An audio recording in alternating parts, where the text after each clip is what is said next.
The Senate is teed up to vote on the bill this weekend, and if all goes as planned, the House is eyeing a Tuesday vote on their end, which would put the bill on the president's desk by the July 4th deadline. But as the days tick by, the bird bath is looking more like a budget bloodbath.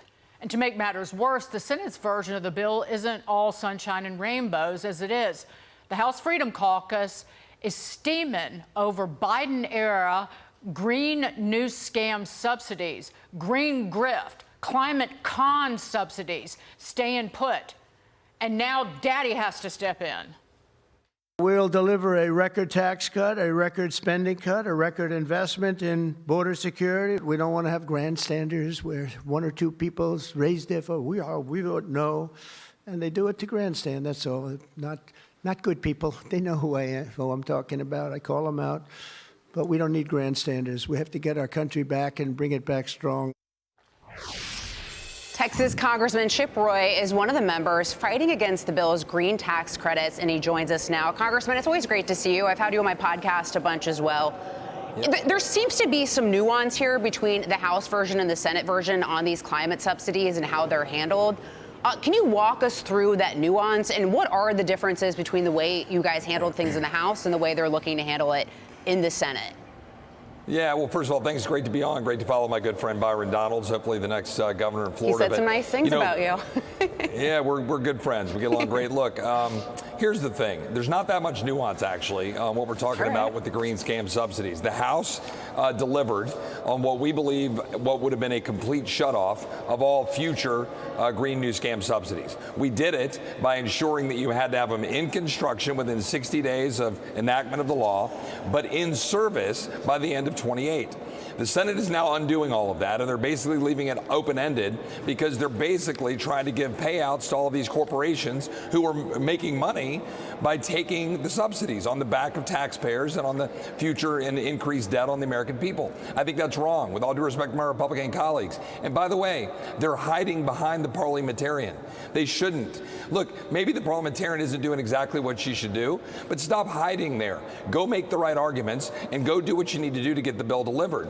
Because the House, we delivered a bill that would have ended future green new scam subsidies. The Senate is undoing that. The House delivered a bill that was roughly deficit neutral. Could have been better, but roughly deficit neutral. The Senate bill looks at about $1 trillion of additional deficit increase. The House delivered a bill that would have, for example, had a 28% tax on university endowments. They've dropped that down to 8%. The House delivered a bill that would have ended transgender surgeries for all of these payments, including Obamacare. The Senate allows those transgender surgeries to get funded by taxpayers under Obamacare. I could keep going on, but the problem is we passed a bill that was big and a little cute.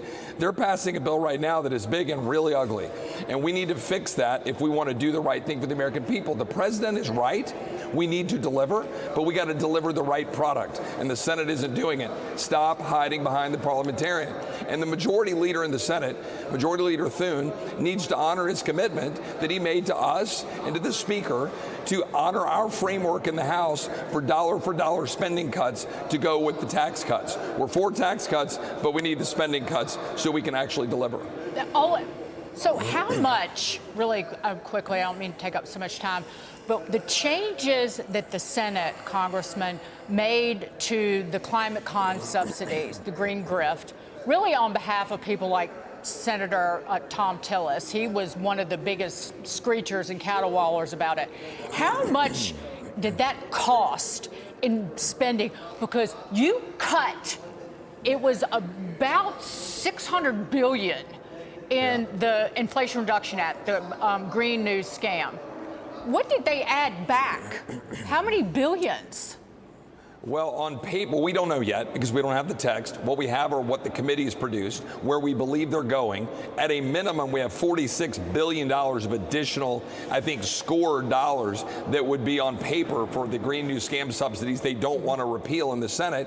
But in truth, we think that number is closer to $200 billion. Our friend Alex Epstein, who's an expert on this, if you look at the open-ended nature of these deals, it will allow these subsidies to go in perpetuity and would be disastrous faster. But it's not just that. Like, we made all those improvements on food stamps. Guess what? The Senate is just undoing about $100 billion worth of those food stamps. And that's not the parliamentarian fully. That's choices that they're making.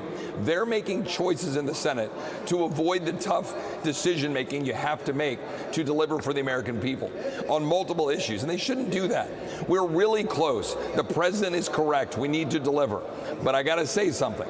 We're not going to deliver a subpar product that are going to increase deficits, not actually terminate the Green New scam, not actually deliver on the Medicaid reform that we need. Because, Dagan, you've been great on this. We're so far away from undoing the true scam of what's going on with the FMAP and the 7 times multiple of giving money to the able-bodied instead of the vulnerable. We made a baby step in the House. The Senate actually improved it. And now the one thing the Senate got right, they're going to undo because they're letting the parliamentarian run over them. The Senate needs to lead. Just 2 quick things. I want people to realize that Republicans in the Senate are upset that subsidies from the Biden Inflation Reduction Act are going to go away. They want wind and solar subsidies, number one. And number 2, that hospitals are upset about a tax cut, which is exactly what you're trying to do, is cap a tax that states apply to funnel more subsidy dollars from the federal government for Medicaid. And the hospitals are upset. What does that tell you? Congressman, I'm sorry. I didn't mean to go off. We got to run. I feel like I should just let you guys.